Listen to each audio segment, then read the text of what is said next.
नमस्कार, स्वागत है आप सभी का। आप देख रहे हैं प्रॉपर्टी जंक्शन और मैं हूं आपके साथ अंजलि सिंह।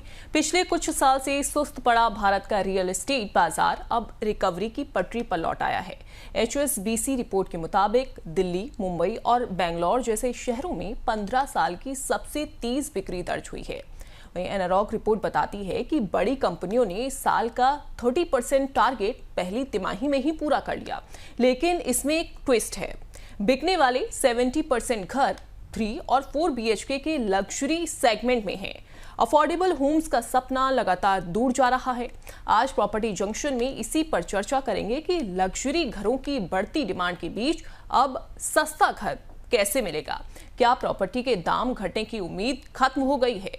तो हम आज के शो में जानेंगे कि महंगे घरों की मांग कैसे बिकेंगे सस्ते मकान। तो ये भी एक सवाल है और लोगों की तरफ से प्रतिक्रियाएं भी सामने आती हैं। जहां एक तरफ महंगे घरों की मांग जो है, डिमांड जो है वो ज़्यादा बढ़ रही है, तो सस्ते मकान आखिरकार कैसे बिकेंगे।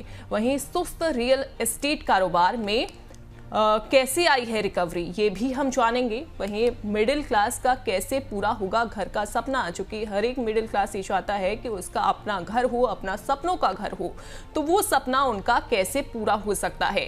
कंपनियां क्यों कर रही लग्जरी होम पर सबसे ज़्यादा फोकस, तो ये भी एक सवाल है कि आखिरकार जो कंपनियां हैं वो सबसे ज़्यादा फोकस कर रही हैं लग्जरी होम्स पर, लेकिन वो क्यों कर रही हैं। अफोर्डेबल होम्स अब कितने अफोर्डेबल बचे हैं, ये भी हम जानेंगे। तो देखिए, ये एक तमाम बड़े सवाल हैं। लोगों के जहन में ये सवाल भी उठते हैं कि हम घर खरीदना तो चाहते हैं, लेकिन घर हमको कैसे मिल पाएंगे जो हमारे बजट में हो। तो आइए देखते हैं एक गुप्ता परिवार की कहानी, जिसने अफोर्डेबल होम के लिए सालों इंतजार किया, लेकिन हालात बदल गए। बेंगलुरु के स्वप्निल शर्मा पिछले कुछ वर्षों से घर खरीदने की सोच रहे हैं। हर संडे एक 2 BHK घर की तलाश में वो निकल जाते हैं, लेकिन अब उन्हें एहसास होने लगा है कि सस्ते घर अब मिलने से रहे। उनके शहर में बिल्डर सिर्फ 2 से 3 करोड़ या फिर इससे भी महंगे लग्जरी प्रोजेक्ट ही लॉन्च कर रहे हैं। छोटे घर रीसेल में हैं, लेकिन वो भी उनके बजट से बाहर हैं। अब अजय को या तो बजट बढ़ाना पड़ेगा या फिर घर का सपना छोड़ना पड़ेगा। ये केस बताता है कि बाजार अफोर्डेबल से लग्जरी की ओर कितना तेजी से शिफ्ट हो रहा है और आम खरीदार मुश्किल में है। तो देखिए, ये कहानी एक परिवार की नहीं है, बल्कि तमाम ऐसे परिवारों की कहानी हो सकती है कि घर तो खरीदना है, लेकिन वो आपके बजट में नहीं है। या तो आप बजट बढ़ा सकते हैं या फिर आप उसी में संतोष कर सकते हैं। तो इन्हीं सब बातों पर आज हम चर्चा करेंगे। आज हमारे साथ हैं पंकज कपूर, फाउंडर और managing director lysis forces. Bharat के रियल एस्टेट बाजार के गहरे जानकार हैं, जो अफोर्डेबल और लग्जरी हाउसिंग के बदलते ट्रेंड्स पर रोशनी डालेंगे। सर, आपका बहुत स्वागत है। Thank you. Sir, real estate demand तेजी से बढ़ रही है इस समय मार्केट में। क्या सस्ते घरों का दौर अब पूरी तरह से खत्म हो चुका है? देखिए, अभी एक चेंज आने की उम्मीद है, मुझे लग रहा है। और कारण क्या हुआ कि अगर लग्जरी मार्केट अगर देख लीजिए तो कोविड के बाद जो है उसमें एक अपसर्ज था और एक डिमांड में बूस्ट आया था, क्योंकि एक तो प्राइस में स्टैग्नेंसी थी पिछले 2016 से 2020 के बीच में। तो प्राइस काफ़ी फेयर हो गया था, लग्जरी मार्केट काफ़ी डिस्ट्रेस में था, तो बिल्डर्स ने एक अच्छे प्राइस के ऊपर अपनी इन्वेंट्री डिस्पोज करने की कोशिश की। और डिमांड जो थी वो बड़े घरों की बढ़ गई थी, क्योंकि कारण है कोविड के दौरान लोगों ने रियलाइज़ किया कि उनके पास घर होना चाहिए और बड़े घर होने चाहिए। तो एक अपग्रेडेशन डिमांड मार्केट में बढ़ के आई, और उस अपग्रेडेशन डिमांड को कैटर करने के लिए मार्केट के अंदर जो इन्वेंट्री था उसका ऑफ टेक अच्छा हुआ, तो उसकी एक रैली बन के आ गई। और उसके बाद स्टॉक मार्केट और एसेट्स क्लासेस में भी बहुत अच्छी सी ग्रोथ दिखाई दी। तो लोगों ने काफ़ी जो अपना प्रॉफिट बुक किया, तो वो उन्होंने लग्जरी और अल्ट्रा लग्जरी घरों में निवेश करके किया। तो इसको देखते हुए बिल्डर्स को लगा कि एक डिमांड बहुत ज़्यादा है, तो डिमांड के साथ साथ उनकी जो सप्लाई भी मार्केट में आनी चालू हुई। वो ज़्यादातर जो है वो बड़े घरों की सप्लाई आनी चालू हो गई। और दूसरी बात है, कि जो अफोर्डेबल हाउसिंग प्रोजेक्ट्स थे वो स्पेशली लार्ज सिटीज़ में आउटस्कर्ट और पेरिफेरल मार्केट में आते थे, जहाँ पे डिज़ायरेबिलिटी ऑफ लिविंग इज़ लेस, क्योंकि वहाँ पे सोशल फैब्रिक नहीं है, बहुत दूर पड़ते हैं हैबिटेशंस कम होने की वजह से। और उसके साथ साथ जो है मार्जिन भी बिल्डर्स का कम होता है, तो लेस मोटिवेटिंग हो जाते हैं अफोर्डेबल हाउसिंग। और क्योंकि बड़े घरों की अंदर डिमांड थी, अपग्रेडेशन डिमांड थी, तो बिल्डर्स ने जो क्लोजर बाय लोकेशन थी वो वाली लोकेशन में इन्वेंट्री उठाई और लॉन्च की, न्यू लॉन्चेस बढ़ गए। तो यही कारण है कि जो सेल्स है वो न्यू लॉन्चेस को मिमिक करती है। तो अगर बिल्डर ज़्यादा घर लॉन्च कर रहे हैं जो क्लोजर बाय लोकेशन है, जहाँ प्राइजेस ज़्यादा है और बड़े घर पर बेच रहे हैं, तो आपको लगता है कि लग्जरी की सप्लाई बढ़ रही है। और लेकिन जब जी। लग्जरी की सप्लाई बढ़ती है तो सेल्स भी बढ़ती है। और हम्म। यही फिनोमेनन और यही चीज़ जो है हमें मार्केट में दिख रही है। लेकिन आपका जो क्वेश्चन था कि क्या ये कंटिन्यू करेंगे, क्योंकि ये एक अपसाइड डाउन मार्केट दिखाई देता है कि अगर हम्म। डेमोग्राफिक डिस्ट्रीब्यूशंस को देखेंगे तो ज़्यादा घर की ज़रूरत जो है अफोर्डेबल एंड लोअर एंड पे है। अगर सप्लाई उल्टी तरफ से आ रही है, ज़्यादा सप्लाई लग्जरी अल्ट्रा लग्जरी में आ रही है, तो वो एक हद तक जो है अपग्रेडेशन डिमांड और इन्वेस्टर को इंटाइस कर सकती है। लेकिन ये कंटिन्यू नहीं हो सकता है। हम्म। मुझे ये उम्मीद है कि आने वाले वक्त में और मेरे हिसाब से अब हम मार्केट के उस फेज पे पहुंच गए हैं जहां supply distribution has to correct to the demand distribution. So आपको आगे चल करके अफोर्डेबल एंड मिड सेगमेंट में ज़्यादा सप्लाई होती हुई दिखाई देगी। और साथ में इंफ्रास्ट्रक्चर जो डेवलपमेंट हुआ है, हम्म। जिसकी वजह से जो पेरिफेरल रीजन है जो मोर कन्वीनियंट हो गए, तो उसके साथ साथ आपको अफोर्डेबल हाउसिंग में सप्लाई बढ़ती हुई दिखाई देगी। बिल्डर इनिशिएटिव लेना चालू करेंगे। बिल्कुल सर, एक एनालॉग की रिपोर्ट ये बता रही है कि लिस्टेड कंपनियों ने फाइनेंशियल ईयर 2026 के लिए 1.49 लाख करोड़ रुपए की बिक्री का लक्ष्य रखा था, जिसका करीब 30% पहली तिमाही में ही हासिल कर लिया। इनमें ज़्यादा यूनिट जो थी वो लग्जरी हैं, लेकिन ये अब किस बात के संकेत दे रहे हैं? ये जो रिपोर्ट है वो क्या दर्शा रही है? देखिए, एक तो ये जरूर हुआ क्योंकि जितनी भी लिस्टेड कंपनी थी कैपिटल सरप्लस थी, इनके पास लो कॉस्ट कैपिटल है, डेट कम है, और तो इनके पास क्रेडिट वर्दीनेस है, तो ये अच्छे प्रोजेक्ट्स उठा सकते हैं। और इनके टारगेट्स भी रहे हैं कि रेवेन्यू कैसे ज़्यादा इन्हांस हो। तो अफोर्डेबल सेगमेंट में जितने 10 घर बेच के जितना पैसा रेवेन्यू कमाते हैं, उतना लग्जरी में एक घर बेच के कमा लेते हैं। तो एक तो सबसे बड़ी बात है कि कैपिटल एडिक्वेसी की वजह से ये लोग ज़्यादा से ज़्यादा एक्विजिशंस कर पाए, लग्जरी सेगमेंट की सप्लाई को एक्वायर कर सके, और उसके साथ साथ उन्होंने न्यू लॉन्चेस भी किए। और यही कारण है कि उनका कंट्रीब्यूशंस जो है वो ज़्यादा रहा, स्पेशली इन न्यू लॉन्चेस। तो अगर ऑल इंडिया में अगर हम देख ले तो जो सुपर लार्ज और लार्ज डेवलपर है, जिसके अंदर आपके ज़्यादातर लिस्टेड डेवलपर भी एक बड़ा प्रपोर्शन बनाते हैं, उनका कंट्रीब्यूशन सेल्स में 30 से 35% है। अगर हम ओवरऑल ऑल इंडिया की जो 60 सिटीज़ का बिल्डर मार्केट देख लेते हैं, तो ये करीब 8.5 लाख करोड़ है, जिसमें से आपका 35% कम्स फ्रॉम 400 to 500 डेवलपर, और टॉप 20 डेवलपर शायद 12 से 15% कंट्रीब्यूशन करते हैं। तो क्योंकि इनका सप्लाई का मैग्नीट्यूड ज़्यादा है, इन्होंने प्रोजेक्ट ज़्यादा लॉन्च किए और ज़्यादा प्रोजेक्ट्स लग्जरी सेगमेंट में लॉन्च किए, इसके लिए आपके इनके नंबर बढ़ते हुए दिखाई देते हैं। और यहाँ पे ग्रोथ दिखाई देगी। लेकिन मैंने जरूर ये चीज़ देखी है कि फर्स्ट हाफ जो गुजरा है इस कैलेंडर ईयर का, इसको अगर हम पिछले फर्स्ट हाफ से भी कंपेयर करें, तो जहाँ पे ओवरऑल मार्केट में 1% का डिक्लाइन दिखाई दिया है, लग्जरी और अल्ट्रा लग्जरी में फिर भी 20+% की ग्रोथ है सेगमेंट टू सेगमेंट लेवल।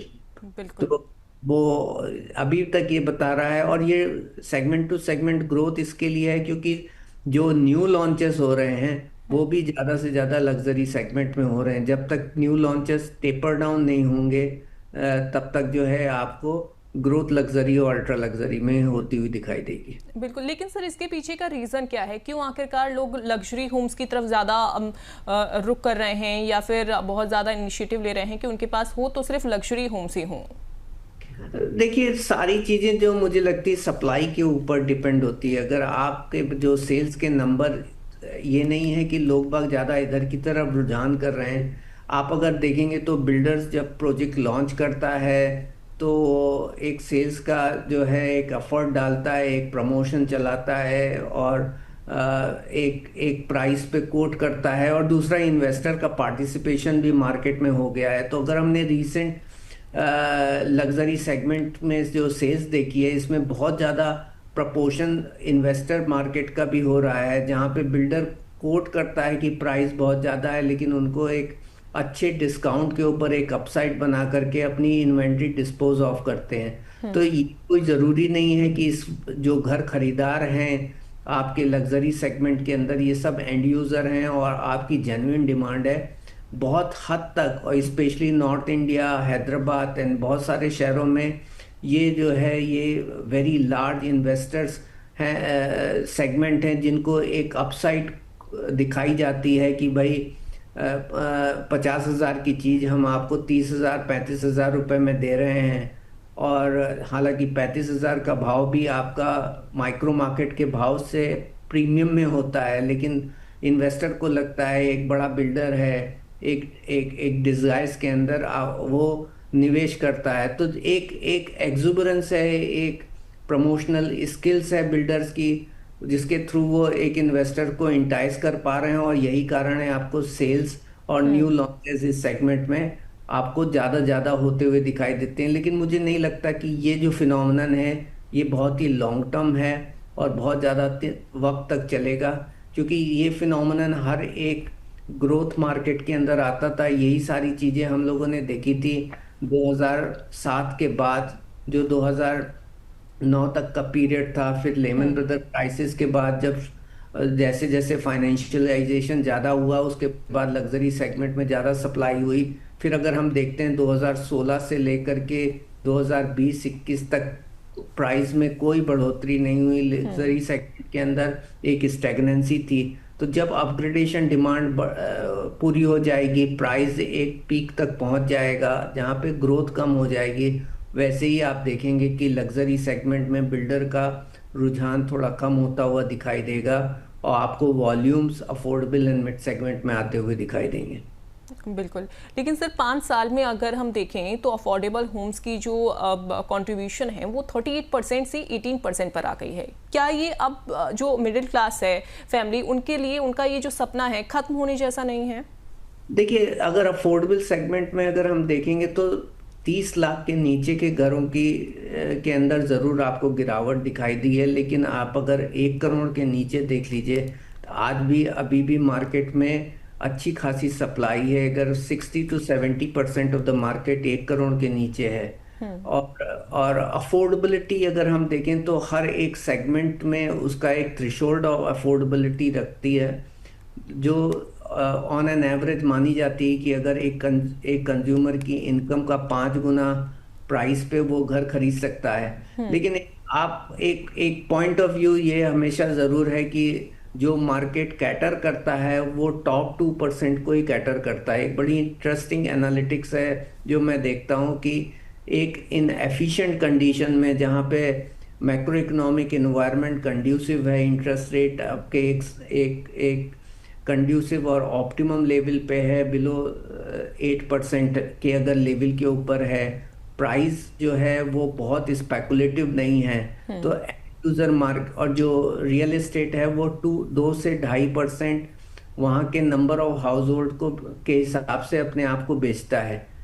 तो ये बताता है कि मार्केट जो है वो टॉप 2% को ही कैटर करता है रियल एस्टेट, और यही कारण है कि हमारे पास शॉर्टेज बहुत ज़्यादा है और हाउसिंग की और डिमांड बहुत ज़्यादा होने की वजह से जो है ये मार्केट एक्सप्लॉइट बिल्डर ज़्यादा करते हैं, और यही कारण है कि जो अफोर्डेबल हाउसिंग है उसके लिए लोगों को बहुत दूर जाके रहना पड़ता है। और वो कम डिज़ायरेबल होता है।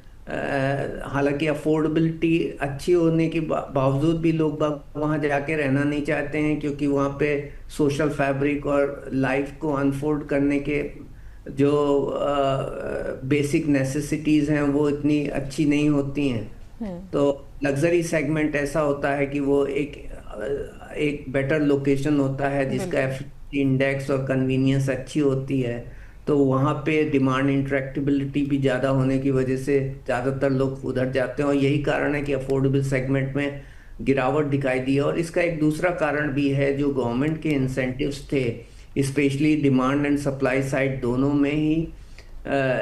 दोनों ही लेस इंसेंटिवाइज्ड हो गए।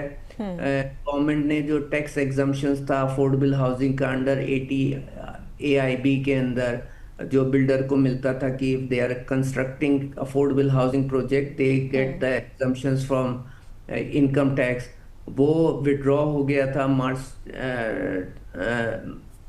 2020 के बाद, और उसके कारण जो है बिल्डर्स लेस इंसेंटिवाइज हैं अफोर्डेबल हाउसिंग प्रोजेक्ट करने के लिए। और दूसरा जो CLSS के बेनिफिट हुआ करते थे, जो नई स्कीम आई है वो लेस मोटिवेटिंग और लेस इंसेंटिवाइज है। तो डिमांड साइड और सप्लाई साइड दोनों जो फोर्सेस थी वो फोर्सेस अब उतनी मोटिवेटिंग नहीं रही है, जिससे अफोर्डेबल हाउसिंग के अंदर आपको सप्लाई और सेल्स दोनों में ग्रोथ होती हुई दिखाई दे, और यही कारण है कि there is a decline in the affordable housing. जी लेकिन सर अगर हम देखें, चूँकि एक मिडिल क्लास चाहता है कि उसके पास भी अपना घर हो, एक ऐसा घर हो जो अफोर्डेबल हो, जिसको वो अफोर्ड कर सकता हो, लेकिन बायर्स का जो ट्रेंड है वो अफोर्डेबल से लग्जरी पर जो अभी का हम देख रहे हैं वो काफ़ी ज़्यादा शिफ्ट हो गया है लग्जरी पर। उसके पीछे का क्या रीज़न है? क्या ये इनकम ग्रोथ हो सकता है इसका एक रीज़न, या लाइफस्टाइल चेंज हुआ है? देखिए, इनकम ग्रोथ तो आदमी अगर एक सस्टेनेबल लेवल पे करेगा तो आप हो सकती है कि GDP से थोड़ी और परसेंटेज हायर हो गई, ऐसी नहीं हो गई कि पहले जिसकी अफोर्डेबिलिटी 50 लाख का घर खरीदने की थी वो अब 2 करोड़ हो गई है, क्योंकि उस तरीके की एक्सुबरेंस हमने इकोनॉमी में भी नहीं देखी। तो मुझे वो ग्रोथ की कारण जो है सप्लाई और सेल्स में नहीं दिखता है। सेल्स के अंदर इसके लिए है क्योंकि न्यू सप्लाई उधर बढ़ी है, और न्यू सप्लाई के साथ साथ अपग्रेडेशन डिमांड थी, और इन्वेस्टर पार्टिसिपेशन होने की वजह से जो है वहाँ पे आपको जो है एक्टिविटी ज़्यादा होती हुई दिखाई दे रही है। और लग्जरी और अफोर्डेबल एंड मिड सेगमेंट में जो है सप्लाई कम होने के कारण क्या है, क्योंकि ये ज़्यादा लेस इंसेंटिवाइज्ड है बिल्डर के लिए, एज वेल एज जो डिमांड साइज थी, जो पहले PMAY के इंसेंटिव्स थे वो भी कम हो गए, यही कारण। तो अब जो आपकी बात है कि भाई मिड सेगमेंट वाला आदमी क्या घर खरीद ही नहीं सकता, हर आदमी अपनी इनकम के 5 गुने सालाना इनकम के 5 गुने लेवल के ऊपर जो है कॉस्ट का जो है वो घर खरीद सकता है। ये कंज्यूमर की अफोर्डेबिलिटी है।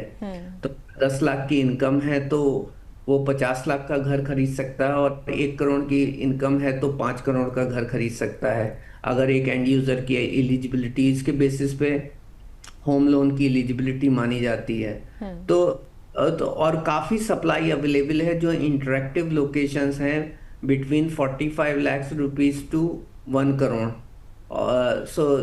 और वो अच्छा वो कर रहा है। This segment contributes 60 to 65% of the market. In terms of the value आपको लग्जरी अल्ट्रा लग्जरी में ज़्यादा वॉल्यूम दिखाई देगा in terms of value, but in terms of unit अगर आप देख लीजिए तो 1 करोड़ के नीचे अगर हम मार्केट देखेंगे तो 70% मार्केट आज भी डिमांड और सप्लाई साथ उसको ही कैटर करता है।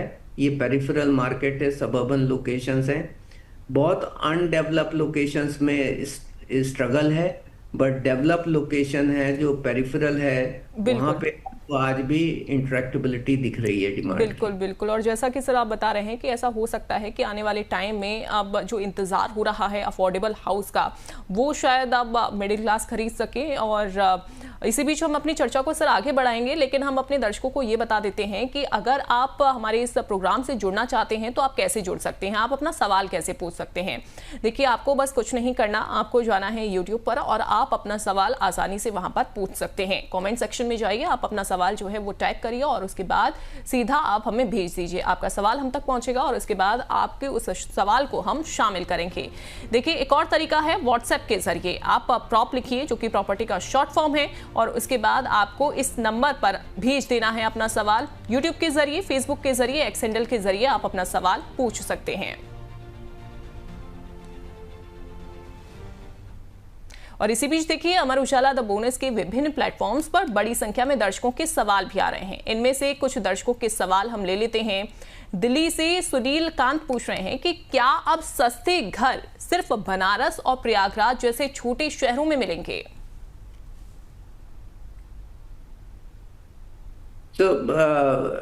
मैं तो ये बोलूँगा कि जो भी बड़ी सिटीज़ हैं उसके पेरिफेरल रीजन्स में अगर आप जाएंगे, जैसे आप थाना चले गए मुंबई में, नवी मुंबई के रीजन में चले गए, एक्सटेंडेड सबब हो गए, बदलापुर, खारघर, पनवेल, वसई, विरार, आपको अच्छे खासे सस्ते घर दिखाई देते हैं। चाहे आप गुड़गांव के आउटर एरियाज में चले जाएं और नोएडा और ग्रेटर नोएडा का सेक्शंस देख लीजिए, गाजियाबाद का सेक्शन देख लीजिए, आपको सस्ते घर उधर भी मिलते हैं। सस्ते घर का मेरा यही है कि एक स्पेशल क्वालिफिकेशन होता है कि भाई एक जगह जहाँ पे उसका भाव जो चल रहा है उसके बेसिस के ऊपर वहाँ पे घर की कीमत आती है, और आप अपने बजट के लेवल के ऊपर लोकेशन का चुनाव खरीद करते हैं। तो मैं ये बोलता हूँ कि हमेशा कि हर एक आदमी जो है वो एक मोस्ट एस्पायरिंग लोकेशन पे घर लेना चाहता है, लेकिन वो वहीं खरीद पाता है जहां वो क्वालिफाई करे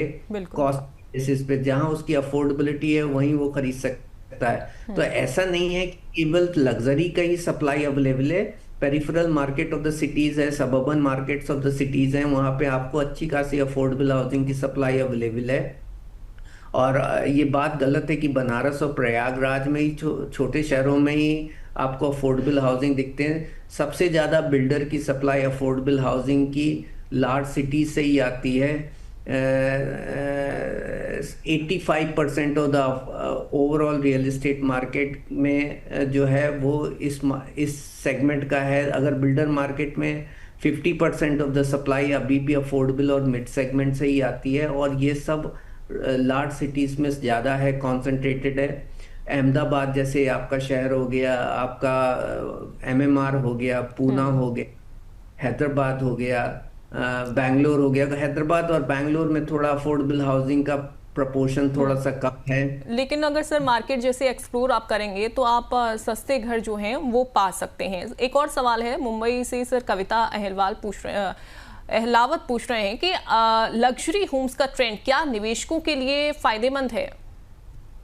मैं तो बोलूँगा कि आप कॉशियस होइए, क्योंकि कारण है कि जो लग्जरी होम्स हैं ये हमेशा से ही देखने में लुक्रेटिव लगते हैं, क्योंकि इसका प्रमोशन अच्छा होता है और प्रमोशन में ब्रोकर आपको अच्छे अच्छे अपसाइड दिखा करके रिझाने की कोशिश करते हैं। लेकिन मेरा अपना असेसमेंट यही है कि जो डिस्काउंट देते हैं वो डिस्काउंट मार्केट की फेयर वैल्यू से प्रीमियम में होता है जी।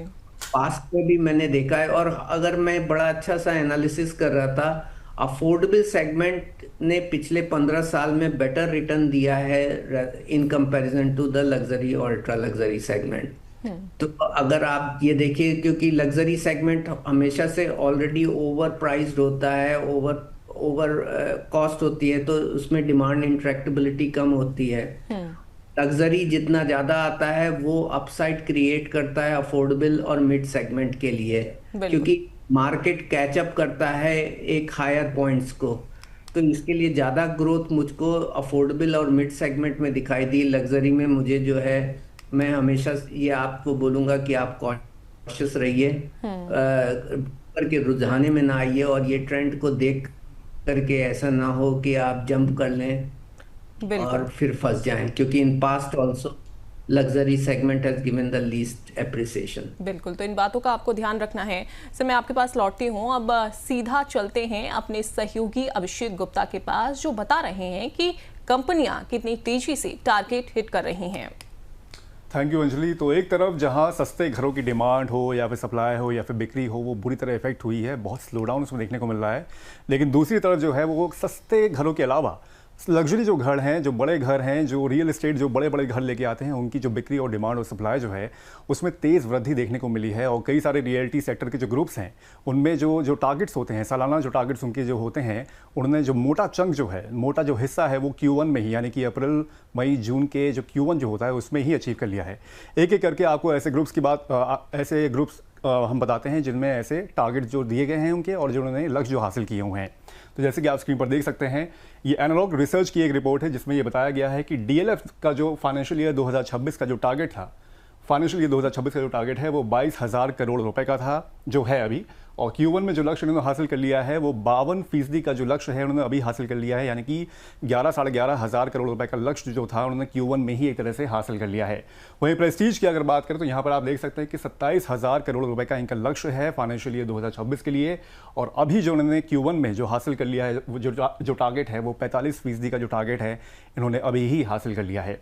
इसके बाद कीस्टोन रियल्टर्स की बात कर लेते हैं। यहाँ पर भी आप देख सकते हैं कि 4,000 करोड़ रुपए का इनका लक्ष्य है, उसमें से 27% जो टारगेट है वो उन्होंने अचीव कर लिया है। ओबरॉय रियल्टी, ये भी एक बड़ा ग्रुप है। यहाँ पर आप देख सकते हैं कि 6,608 करोड़ रुपए का इनका फाइनेंशियल ईयर 2026 का टारगेट है, और इसमें से 1/4 हिस्सा यानी कि 25% हिस्सा जो है उन्होंने अभी अभी Q1 में ही हासिल कर लिया है।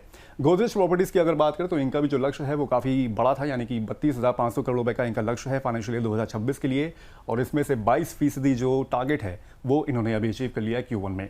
लोधा की बात करें तो 21,000 करोड़ रुपए का इनका लक्ष्य है फाइनेंशियल ईयर 2026 के लिए, और इसमें से 21% जो टारगेट है इन्होंने अभी अचीव कर लिया है। इसके बाद कुछ और रियल्टी सेक्टर्स की बात कर लेते हैं। सिग्नेचर ग्लोबल, ये भी एक बहुत बड़ा नाम है रियल एस्टेट सेक्टर में। तो यहाँ पर आप देख सकते हैं कि 12,500 करोड़ रुपए का इनका लक्ष्य है इस साल का, और 21% इन्होंने भी Q1 में ही अचीव कर लिया है। शोभा की बात करें तो 10,000 करोड़ रुपए का इनका लक्ष्य है, और इन्होंने भी 21% का जो टारगेट है वो अभी Q1 में अचीव किया है। कोल्टे पाटिल 4,500 करोड़ रुपए का इनका एक तरह से लक्ष्य है, और 14% का जो टारगेट है इन्होंने अभी अचीव कर लिया है। और आखिर में आप देख सकते हैं कि ब्रिगेड 9,000 करोड़ रुपए का इनका लक्ष्य है, और जो टारगेट उन्होंने अचीव किया है Q1 में ही वो 12% का है। आखिरी कुछ कंपनियों में भले ही थोड़ा सा कम हो, लेकिन जो बड़ी कंपनी हमने आपको दिखाई उन्होंने मोटा मोटा एक तरह से 50% से ज़्यादा हिस्सा उन्होंने अभी अचीव कर लिया है, जो कि दिखाता है कि लग्जरी सेगमेंट में जो डिमांड है और जो सप्लाई है वो कितनी तेज़ी से बढ़ रही है, और जो बिक्री भी है वो बहुत तेज़ी से बढ़ रही है। लेकिन सस्ते घरों में काफ़ी स्लो डाउन देखने को मिल रहा है। Over to you Anjali. बहुत शुक्रिया अभिषेक, और आपने बहुत ही बेहतरीन तरीके से ये बता दिया कि कौन सी कंपनी ने कितना टारगेट रखा फाइनेंशियल ईयर 2026 के लिए, और उसके बाद अभी तक उन्होंने कितना अचीव कर लिया है।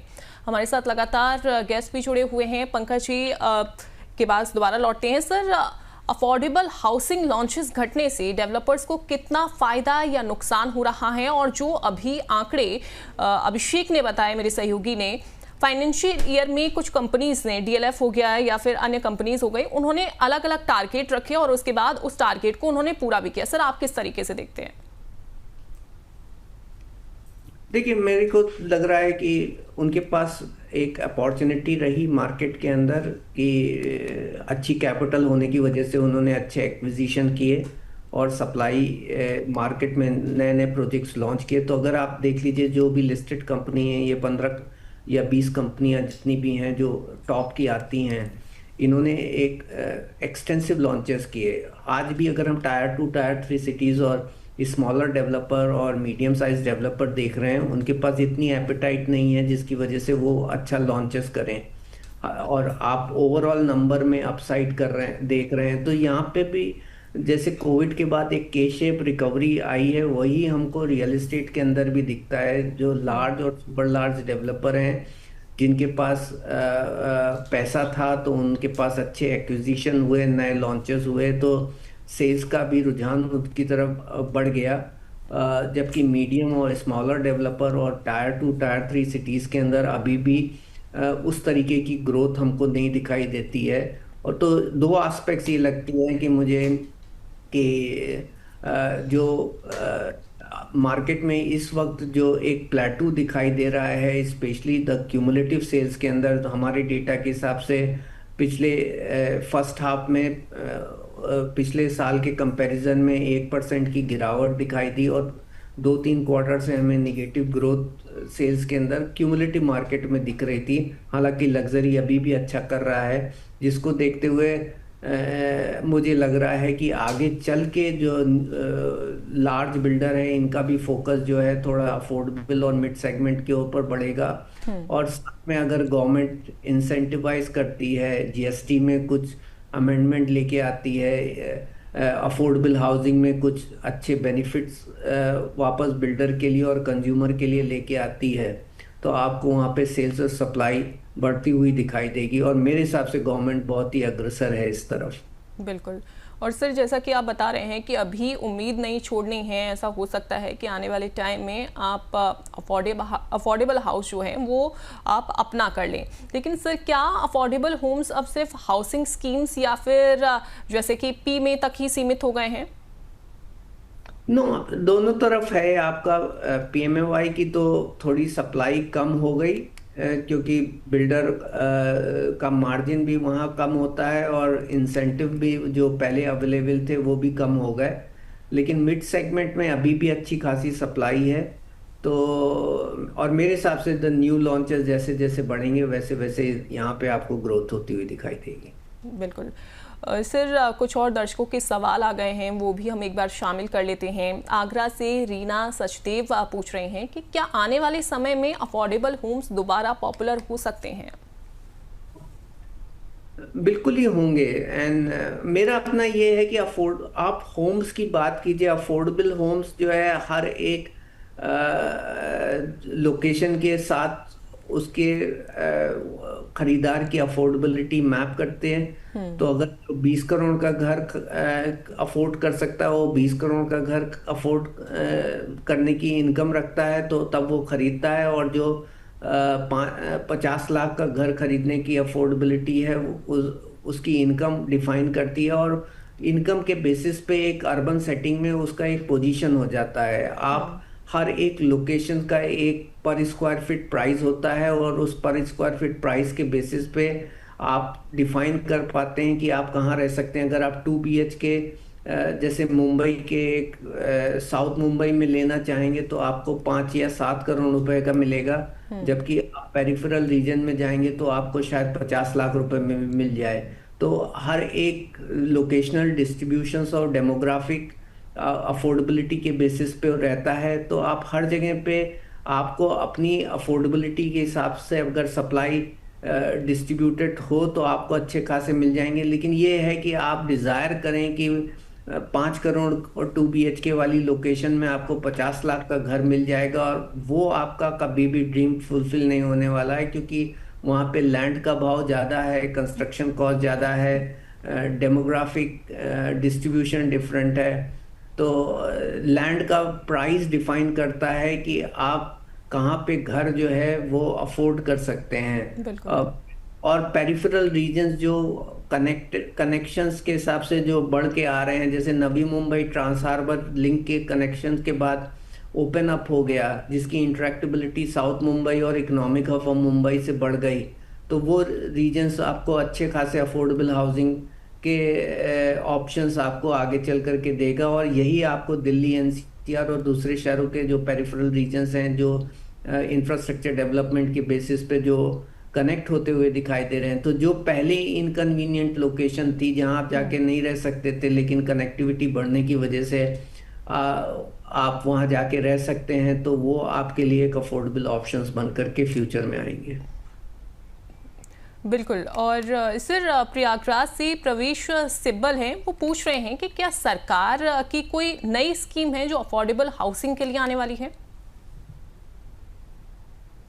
सरकार की इनफैक्ट अभी तक तो पब्लिकली अनाउंस तो कुछ भी नहीं है। और जो है वो गवर्नमेंट ने ISS स्कीम्स कंज्यूमर के लिए की थी, और उसके अलावा तो केवल बजट के अंदर जो थोड़ा बहुत अनाउंसमेंट उनका था कि government will undertake to build affordable housing. हालांकि स्टेट गवर्नमेंट की तरफ से अच्छे अच्छे इनिशिएटिव्स दिखाई दे रहे हैं। जैसे महाराष्ट्र के अंदर state government has made a mandate to deliver 50 lakhs affordable housing homes. तो इस तरीके की स्कीम्स है, लेकिन ये स्टेट लेवल और सेंट्रल लेवल पे अलग अलग स्कीम आएगी। जो अनाउंस्ड हैं उसके अलावा मेरी जानकारी में चीज़ें नहीं है। जी बिल्कुल सर, आम बायर्स को अगर घर लेना हो तो उन्हें क्या अपना बजट जो है वो बढ़ाना पड़ेगा? और जैसा कि आप लोकेशन का भी जिक्र कर रहे हैं, कुछ सिटीज़ का भी आपने जिक्र किया, तो क्या अब ऐसे में घर खरीदना है तो क्या उन्हें बजट अब बढ़ाने की ज़रूरत है? देखिए, बजट आदमी अपनी एलिजिबिलिटी के बेसिस पे डिसाइड करता है कि उसकी इनकम कितनी है। और मैं ये भी सलाह नहीं दूंगा कि, हालांकि ये बोला जाता है कि हर आदमी को, हमारे एक मित्र बोलते थे कि हर आदमी को घर अपनी औकात से ज़्यादा का खरीदना चाहिए, लेकिन मैं तुमको एडवाइस नहीं करता हूँ। उसका कारण ये है कि आप जो घर खरीदते हैं, आप लोन लेते हैं, ईएमआई लेते हैं, अपनी कैपेबिलिटी के बेसिस पे उसकी सर्विसिंग आप ध्यान में रख करके खरीदें। ओवर कमिटमेंट ना करें, और घर अगर खरीदना है तो तभी खरीदें जब आप एलिजिबल हों उस घर को खरीदने के लिए। मेरे हिसाब से जो इंफ्रास्ट्रक्चर के बेसिस पे जो नया एरिया कनेक्ट हो रहे हैं, डेवलप्ड हो रहे हैं, वो एक अच्छे वायबल ऑप्शंस बन करके आएंगे। और दूसरा है कि आप सेकेंडरी होम्स में, अच्छी लोकेशंस में, डेवलप लोकेशंस में भी आपके पास अच्छे खासे ऑप्शंस हैं, वहाँ पे आप खरीद सकते हैं। तो आप अपनी फैमिली की रिक्वायरमेंट के बेसिस पे अपना स्पेस डिसाइड कीजिए, और जो लोकेशंस हैं जो जहाँ जो कनेक्टिविटी के में आती हैं और वहाँ पे वायबल प्राइस ब्रैकेट के अंदर आपको घर मिल रहा है, वहाँ पे आप चूज़ कर सकते हैं। रेंटल यील्ड एक अच्छा बैरोमीटर है ये समझने के लिए कि भाई वहाँ पे कितना अपसाइड अवेलेबल है मार्केट में। तो अगर आप कहीं पे भी खरीद रहे हैं जहाँ पे 3% या 3% से ऊपर की रेंटल यील्ड है, तो वहाँ प्राइस प्रोडक्टिव है, वहाँ आपको ग्रोथ दिखाई देगी। लेकिन आप हर अपने इनकम की एलिजिबिलिटी के बेसिस पे डिसाइड कीजिए। बिल्कुल सर, अगले 5 ईयर में रियल एस्टेट मार्केट का सबसे बड़ा ट्रेंड क्या होने वाला है? आप अगले 5 साल में रियल एस्टेट मार्केट को कहाँ देखते हैं? और अगर किसी को घर खरीदना है तो अगर हम बात करें तो क्या उसके लिए सबसे बड़ा ऑप्शन रह सकता है, अभी खरीद लें या फिर थोड़ा इंतजार करें? देखिए, अभी भी मार्केट स्पेकुलेटिव नहीं है, तो अगर आप एलिजिबल हैं, खरीदना चाहते हैं और आपके पास सप्लाई अवेलेबल है जो क्वालिफाई करती है आपकी रिक्वायरमेंट के हिसाब से, तो आप खरीद लीजिए। क्योंकि हमें मार्केट में प्राइस करेक्शन रिस्क नहीं दिख रहा है। और आप निवेश के पॉइंट ऑफ व्यू से नहीं खरीदें, आप थोड़े बैरोमीटर देखिए कि लोकेशन हैबिटेबल है, इंफ्रास्ट्रक्चर कनेक्टिविटी है। नो मैंस लैंड में ना खरीदिए, कहीं पे भी पैसा ना डालिए। बड़ी बड़ी ड्रीम्स के हिसाब से जो लोग बाग दिखाते हैं उसके बेसिस पे नहीं देखिए। रेंटल यील्ड देखिए, हैबिटेशन देखिए, रात में विजिट कीजिए उस लोकेशन का, देखिए वो सिक्योर है, एक्सेसिबल है, और इंफ्रास्ट्रक्चर की कनेक्टिविटीज़ अगर वहाँ पे इम्प्रूव होने वाली है, बढ़ने वाली है, कब तक बढ़ने वाली है, उसके बेसिस पे आप खरीदिए। और एंड यूजर मार्केट है, क्योंकि कारण है कि अब वो मार्केट स्पेकुलेटिव नहीं रहा है, एक्सेप्ट फॉर दिल्ली एनसीआर और कुछ नॉर्थ इंडिया मार्केट, क्योंकि वो सप्लाई के क्रंच की बेसिस पे स्पेकुलेटिव फोर्सेस काम करती हुई दिखाई दी। बट ज़्यादातर बाकी शहर हैं जहाँ पे प्राइस ग्रोथ भी 5 से 7% है, वो आज भी प्रोडक्टिव प्राइस रेंज पे हैं। तो प्राइस करेक्शन रिस्क नहीं दिख रहा है। आप गलत नहीं होंगे घर खरीदने के बाद। आप घर जरूर खरीदिए, आज ही खरीदिए, वेट न कीजिए, प्रोवाइडेड आप एलिजिबल हैं उस जगह को और उस घर को खरीदने के लिए। बिल्कुल सर, बहुत शुक्रिया अपना कीमती समय देने के लिए। Thank you, thank you. तो भारत का रियल एस्टेट बाजार अब पूरी तरह से लग्जरी होम्स की तरफ शिफ्ट होता हुआ दिख रहा है। अफोर्डेबल होम्स का सपना आम आदमी के लिए मुश्किल हो गया है। सवाल अब ये है कि सरकार और डेवलपर्स इस चुनौती का हल कैसे निकालेंगे। लेकिन अगर आप घर खरीदना चाहते हैं तो आप घर खरीद भी सकते हैं। देखते रहिए प्रॉपर्टी जंक्शन, सिर्फ अमर उजाला द बोनस पर।